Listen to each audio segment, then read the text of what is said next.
Hi guys, welcome back to channel. तो Italy trip के तीसरे दिन हम लोग आप पहुंचे पिसा। पिसा पहुंचने के लिए फ्लोरेंस से हम लोगों ने ट्रेन चूज करा था, जो कि 1 घंटे का सफर होगा एंड आपको टिकट पड़ेगा 18 यूरो का। लास्ट मोमेंट में ट्रेन टिकट परचेज करने के चक्कर में हम लोगों ने इतनी जल्दी भाग दौड़ कर अपना ट्रेन पकड़ा था, जिसके कारण मैं वहां पे कोई भी वीडियो कैप्चर नहीं कर पाए। और अभी हम लोग पिसा सेंट्राले पहुंच चुके हैं। यहाँ से अब हम सीधे अपने एयरबीएनबी के लिए निकल रहे हैं, जिसके लिए हम लोग बस लेंगे। तो स्टेशन के बाहर आते आप लोग को बस स्टॉप मिल जाएगा एंड बस स्टॉप में अभी हम लोग अपनी टिकट पहले परचेज करेंगे। तो आप लोग ऐप भी यूज कर सकते हैं, जैसे मैंने आपको पिछले वीडियो में बताया था। लेकिन हम लोग अभी फिलहाल यहाँ स्टेशन से डायरेक्टली टिकट परचेज करें। जब तक हमारे टिकट परचेज हो रहे हैं, मैं आप लोगों को एक छोटा सा इन्फॉर्मेशन बता देती हूँ। जो टिकट आप लोग फ्लोरेंस में परचेज करोगे, सेम टिकट आप लोग यहाँ पिसा में भी यूज कर सकते हो। मतलब अगर आप वहां से 15 यूरो का बंडल ऑफ टिकट्स ले रहे हो, the same ticket can be used here in Pisa. The only difference is आप लोग को जो टिकट फ्लोरेंस में 90 मिनट्स यूज करने को मिलेगा, वो सिर्फ पिसा में आते 70 मिनट्स में डिक्रीज हो जाएगा। That's it. तो हम लोग निकल चुके हैं अपने एयरबीएनबी के लिए, जो यहाँ से 20 मिनट्स की दूरी पर है। Welcome to our stay guys. तो आज हम लोग यहाँ रुकने वाले हैं एंड यहाँ पर एक मस्त सा मिरर है। हाय गाइस, चलो मैं आप लोगों को बेडरूम दिखा देती हूँ। ये बेडरूम है जहाँ पर एक मस्त सा बेड है एंड साथ में बहुत सारे स्टोरेज। इवन यहाँ पर भी एक बहुत मस्त सा मिरर है। न जाने क्यों इतने सारे मिरर यहाँ। Welcome back to channel guys and this is life of Aman from Pisa. चलो मैं आप लोगों को वॉशरूम दिखा देती हूँ। बहुत ही अच्छे से नीट एंड क्लीन रखा हुआ एक वॉशरूम, जहाँ पर आपको शावर एरिया डिफरेंट है एंड वॉशरूम से बाहर निकलते आपका लिविंग एरिया है, जहाँ पर इधर पे भी खेलने पे लगा हुआ और उसने अपने कपड़ों में सारे स्ट्रॉबेरी लगा दिया। मैं पता नहीं मैं किसे कैसे साफ करूंगी। एंड साइड में मिस्टर हस्बैंड एकदम से एग्जॉस्टेड होकर पड़े हुए हैं एंड यहाँ पर भी अच्छे से चीजें मेंटेन कर रखा है। And this is my area kitchen. यहाँ पर भी टीवी, पता नहीं यहाँ हर जगह टीवी भी क्यों है मुझे नहीं पता। एंड बहुत ही बढ़िया सा इतने अच्छे से इन लोगों ने अपना इंटीरियर कर रखा है। तो यहाँ होस्ट ने भी हमें बेसिक चीजें प्रोवाइड कर रखा था, बट हमारे फ्लोरेंस वाले होस्ट ने कुछ ज्यादा ही चीजें दे रखा था। तो फर्स्टली वो वाला स्टे मेरा फेवरेट है। एंड यहाँ पर ये हमारे डॉक्यूमेंट्स रखे हुए, जो कि हमारे होस्ट ने हमसे लिया था, क्योंकि यहाँ कुछ रूल है जिसमें आप लोग को अपने डॉक्यूमेंट सबमिट करने पड़ेंगे। एंड सेम हमारे साथ फ्लोरेंस में भी हुआ था, मैं आपको बताना भूल गई थी। बट मिलान में हम लोगों से कोई भी डॉक्यूमेंट्स नहीं लिए गए थे। एंड अब हम लोग थोड़ी देर रेस्ट करने वाले, उसके बाद हम लोग बाहर जाएंगे, थोड़ा बहुत यहाँ घूमे फिरेंगे, देखते हैं यहाँ पे और क्या क्या चीजें कर सकते हैं। वेट मैं आप लोग को एक बात बताना भूल गई। तो हमारे स्टे में हमें एक्सबॉक्स भी है, तो चलो थोड़ी देर अब गेम खेल लेते हैं, देन रेस्ट करेंगे। एंड मिस्टर हस्बैंड से पूछने की देरी, वो तो तैयार हो गया एक्सबॉक्स में गेम खेलने। यार इन लोगों ने जो इंटीरियर्स और अपने जो भी मेंटेन कर रखा है, इसके बारे में तारीफ जितनी भी करे ना, बहुत ही कम होगा। क्योंकि मैंने आज तक कभी भी किसी भी अपार्टमेंट में ऐसे रॉ स्ट्रक्चर देखा नहीं है, इतने अच्छी तरीके से उन लोगों ने मेंटेन कर रखा है। वैसे एक्सबॉक्स में मुझे कोई भी गेम्स खास पसंद नहीं आए। मिस्टर हस्बैंड खेलने पे लगे पड़े, मैं आराम से अपना मस्त लेटी हुई। एंड इधर बेबी को मैंने थोड़ी देर के लिए फोन टाइम दे रखा है। और फिर थोड़ी देर बाद हम लोग बाहर जाएंगे, थोड़ा बहुत ग्रोसरी शॉपिंग वगैरह करना है, क्योंकि रात को खाना भी तो बना के खाना है हम लोग को। एंड देखते हैं उसके बाद क्या कर सकते हैं यहाँ पर। एंड अब हम लोग एकदम से मस्त फ्रेश होकर बाहर निकल चुके हैं थोड़े बहुत ग्रोसरी शॉपिंग करने के लिए। और मैंने जब गूगल मैप में चेक करा, तो यहाँ आसपास 2 कैरिफोर है, जिसमें एक तो ऑलरेडी बंद हो चुका है और एक अभी 20 मिनट के अंदर बंद होने वाला है। तो जल्दी से हमें जाना है वहाँ पर एंड ग्रोसरी शॉपिंग करके आना है। आप लोगों को पता है हमारे साथ क्या हुआ। जब हम लोग आए यहाँ पर अपने एयरबीएनबी, ये जो बस जा रहे हैं ना +1, इस रूट से हम लोग आए थे। और हमारे ड्राइवर को पता नहीं हमसे क्या दिक्कत थी, और मुझे ये नहीं पता, जिस स्टॉप में हमने बस रोकने के लिए स्टॉप बटन दबाया, बंदे ने उस स्टॉप में नहीं रोका, सीधे आगे जाकर दूसरे स्टॉप में हमें रोक दिया। एंड फिर वहां से हम लोग चल कर आए थे अपने एयरबीएनबी। इधर बेबी को तो आजकल जितना भी बाहर घुमाने ले चलो, उसको तो बस मन ही नहीं भरता। वो बहुत ज्यादा एक्साइटेड है। जैसे हम लोग बाहर आए एंड हम लोग पैदल पैदल चलते जा रहे हैं, तभी मैंने देखा आगे एकदम मस्त सा एक ब्रिज है, जहाँ से बहुत बढ़िया व्यू। मैं आप लोग को आगे पहुंच के दिखाती हूँ। एंड वहाँ पर कोई खड़े होकर अच्छे से फोटोज भी कैप्चर कर रहे थे। हम लोग सोच रहे थे वापस आके लेंगे। हम लोगों ने कैरिफोर से थोड़ी बहुत पानी वगैरह परचेज करके अब सीधे घर जा रहे हैं।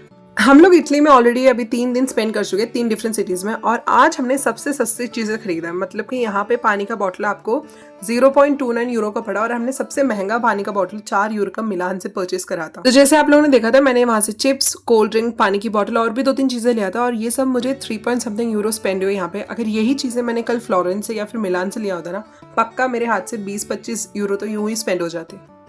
Good morning guys. तो हम लोग एकदम मस्त तैयार होकर निकल चुके हैं लीनिंग टावर ऑफ पिसा एक्सप्लोर करने के लिए। एंड यार बाहर निकलते मौसम एकदम बारिश सा हो रहा है, बस बारिश ना हो तो हमारा सारा प्लान चौपट हो जाएगा आज का। तो हम लोग बस स्टॉप पहुंच चुके हैं और दूर से हमारी बस एक्चुअली आ रही है। एंड यहाँ से हमें अब लगभग 20-25 मिनट का सफर है, जिसके बाद हम लोग सीधे लीनिंग टावर ऑफ पिसा के एंट्रेंस में पहुंच जाएंगे। एंड लुक गाइस, मेरी आंखों के सामने क्या है, लीनिंग टावर ऑफ पिसा। उसके अंदर एंट्री लेते ही आप लोग को एक वेलकम बोर्ड मिलेगा, जिसमें लिखा होगा welcome to one square, many miracles to explore. हाँ गाइस, यहाँ पे लीनिंग टावर ऑफ पिसा के साथ साथ आपको कैथेड्रल मिलेगा, बैप्टिस्ट्री मिलेगा। तो चलो जल्दी अंदर जाके हम लोग एक्सप्लोर करते हैं। वैसे बहुत ही अलग सा फीलिंग होता है ना मन से, जब हम लोग बिल्कुल एक्सपेक्ट नहीं करते हम लोग ऐसी जगह आने वाले, जो कि सिर्फ हम लोग किताबों में देखते थे। एंड ये रहा हमारे आंखों के सामने the world famous leaning tower of पिसा। वैसे आप लोग जो कैथेड्रल सामने देख रहे हो ना, सालों पहले उसके लिए एक बेल टावर कंस्ट्रक्ट करा गया था और उस कंस्ट्रक्शन के दौरान एक क्रेजी टिल्ट हुआ वहां की सॉफ्ट सॉइल और अनस्टेबल फाउंडेशन के कारण, और इसी क्रेजी टिल्ट ने हमें लीनिंग टावर ऑफ पिसा गिफ्ट करा। और साथ ही साथ हमारे फेमस साइंटिस्ट गैलीलियो ने भी यहाँ पर 2 बॉल एक्सपेरिमेंट करा था। थोड़ी देर घूमने फिरने के बाद हम लोग सीधे इस कैफे में आ गए जहाँ पर हमें एक टेबल मिला और जिससे हमें मस्त लीनिंग टावर ऑफ पिसा का बैकग्राउंड में मिलेगा और आराम से अपना कॉफी भी एंजॉय कर सकते हैं। इस नज़ारे को एंजॉय करने के लिए हम लोगों ने पता है इस कॉफी और क्रॉसॉन्ट के लिए 11 यूरो स्पेंड करे। हाँ यार, थोड़ा ज्यादा महंगा है लेकिन मस्त मस्त फोटोज निकलवा सकते हो आप लोग। वैसे हम लोग लीनिंग टावर ऑफ पिसा के ऊपर भी जा सकते हैं, बट हम लोग इसे स्किप करने वाले क्योंकि यहाँ से अब निकल के हमें सीधे एयरपोर्ट जाना है, बिकॉज हमारे वहाँ से क्राको के लिए रिटर्न फ्लाइट है। अगर हम लोग यहाँ पे वेट करेंगे ना, क्योंकि ऑलरेडी बहुत ज़्यादा क्यू है, तो हम लोग लेट हो जाएंगे।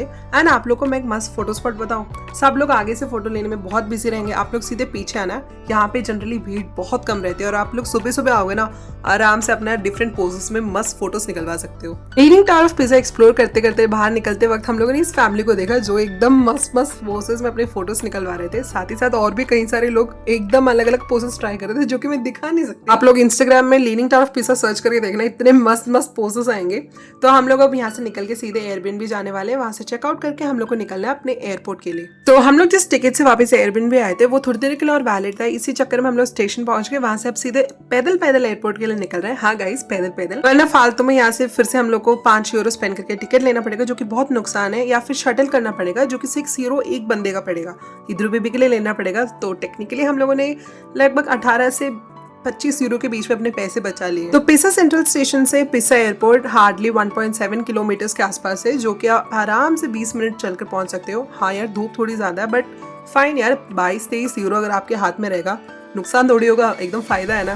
पहुंच चुके हैं एयरपोर्ट के बाहर और अब हम लोग यहाँ से ryanair के साथ फ्लाई करने वाले क्राको के लिए। एक्चुअली हमारे फ्लाइट के लिए अभी भी बहुत टाइम है, बट हम लोग बहुत ज्यादा जल्दी आ गए। So we are flying with ryanair today, जो कि हमारा सेकंड बजट एयरलाइन होने वाला है। एंड ये पोर्शन मैं उन लोगों के लिए दिखा रहे हैं जो ryanair से नेक्स्ट ट्रैवल या फर्स्ट टाइम ट्रैवल करने वाले हैं। तो अगर आपका बैग उस पर्टिकुलर डायमेंशन का नहीं होगा, वो लोग आपको कभी कभार अलाउ नहीं करेंगे। वैसे कुछ लोग तो धोखे के साथ ले जाते हैं, बट रिस्क मत लेना। एंड साथ ही साथ इस जर्नी में हम लोगों ने 10 kg लगेज भी परचेज करा था, क्योंकि इधर भी हमारे साथ है। तो हम लोग अब सीधे आ चुके चेक काउंटर। जल्दी आने के बावजूद भी इतनी भीड़ थी, लगभग हमें आधा पौना घंटा लगा वहां से निकल के गेट के पास आने के लिए। हमारा जो फ्लाइट है गेट नंबर 4 से हमें बोर्ड करना है और अभी बहुत टाइम बाकी है, जैसे मैं ऑलरेडी आप लोगों को बता चुकी हूँ। और इतनी तेज भूख लग रही थी ना, तो मैंने उनको कहा कुछ लेकर आओ मेरे लिए, और वो जाके मेरे लिए चॉकलेट क्रॉसॉन्ट और थोड़ी बहुत पानी वानी लेकर आए। मैं आराम से अपना मस्त एंजॉय कर रही हूँ, साथ ही साथ इधर बेबी भी एंजॉय कर रहा है। एंड थोड़ी देर में हमें पता चला कि हमारा फ्लाइट डिले हो चुका है, तो मैं इधर बेबी को लेकर गई थी चेंजिंग रूम। जैसे वापस आई, इतनी ज्यादा भीड़ हो गई थी गेट के पास, ना जाने क्यों इतनी भीड़ थी वहां पर। और हम दोनों भी साथ निकल चुके थे और इसीलिए हमारा सीट भी किसी और ने कब्जा कर लिया था और बैठने के लिए एक भी सीट खाली नहीं थी। एंड हम लोग बहुत देर तक वहां खड़े रहे। फिर जाके 3:30 के बाद इन लोगों ने गेट ओपन करा एंड अब हम लोग फ्लाइट बोर्ड करने वाले। अब पता नहीं यार कितना टाइम यहाँ पे लगेगा। And this is the final bye bye to Pisa. अब हम लोग निकलने वाले हैं क्राको के लिए। वेकेशन मोड सब खत्म, अब सीधे वर्क मोड स्टार्ट होने वाला है। यार आज के दिन में कुछ तो गड़बड़ है, पता नहीं क्यों मुझे ऐसा लग रहा है, क्योंकि हम लोग ऑलरेडी फ्लाइट बोर्ड करके आधा घंटा बीत चुका है, फिर भी इन लोगों ने अभी तक टेक ऑफ नहीं लिया। मे बी कुछ क्लियरेंस इशू होगा, हम समझ सकते हैं, बट फिर भी यार बहुत ज़्यादा फ्रस्ट्रेटेड हो गए थे। इतने टाइम में तो हम लोग आराम से क्राको पहुंच के अभी तक घर भी पहुंच चुके होंगे, क्योंकि यहाँ से सीधा अब 1 घंटे का फ्लाइट है, सॉरी 1.5 घंटे का फ्लाइट है। अब फिर भी यार इतना डिले हो रहा है, मैं क्या बताऊँ। एंड फाइनली बहुत देर बाद हमारा फ्लाइट हो गया था टेक ऑफ एंड हम लोग पहुंचने वाले कुछ ही देर में क्राको एयरपोर्ट। क्राको एयरपोर्ट तो हम लोग पहुंच गए थे, लेकिन पिछले आधे घंटे से हम लोग अपना लगेज का वेट कर रहे हैं, जो अभी तक बेल्ट में आया नहीं है। और आज का दिन मैं बार बार बता रही हूँ, इतना गंदा दिन बीतते जा रहा है ना, मतलब हर चीज़ में इतना ज़्यादा डिले हो रहा है।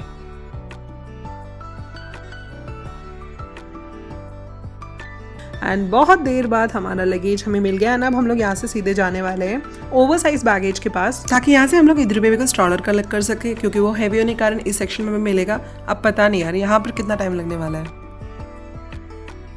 एज एक्सपेक्टेड यहाँ पर भी बहुत डिले था। इतनी देर में इधर बेबी तो सूटकेस लेके अपना आराम से मस्त खेल रहा है।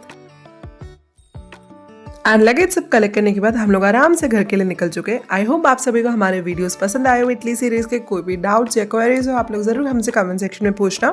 वीडियो वाइंड अप करने से पहले एक छोटा सा काम और, हमारे फ्रिज मैग्नेट कलेक्शन को जरा कंप्लीट कर लेते हैं। क्राको से शुरू किया और नेक्स्ट हमारा है ट्रैवल डेस्टिनेशन मिलान, फिर उसके बाद फ्लोरेंस एंड हमारा फाइनल डेस्टिनेशन पिसा। आजकल एक नया हॉबी ये स्टार्ट हुआ है, देखते हैं हम लोग कितना इसे कंप्लीट कर पाते हैं, कितना और ट्रैवल करते हैं। तो that's it for today guys, मिलते हैं अगले वीडियो में, तब तक के लिए बाय बाय।